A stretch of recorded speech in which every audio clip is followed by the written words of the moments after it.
నా పేరు పి ధృతి. నేను 4వ తరగతి చదువుతున్నాను. అసలు స్వతంత్రం ఎట్లా వచ్చిందో మీకు తెలుసా? 1947 ఆగస్టు 15 మనకి స్వతంత్రం వచ్చిన రోజు.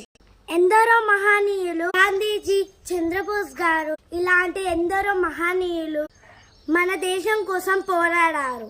మన దేశ అభివృద్ధికి గల కారణం వారే. వారు మనకి స్వతంత్రం తెప్పియకపోతే బ్రిటిష్ వాళ్ళ దగ్గర బానిసలుగా ఉండేవాళ్ళం. మనం ఇంత సంతోషకరమైన జీవితాన్ని గడపడానికి గల కారణం ఇప్పటికీ కూడా మన జవాన్లు మన దేశం కోసం వాళ్ళ ప్రాణాన్ని అర్పిస్తున్నారు.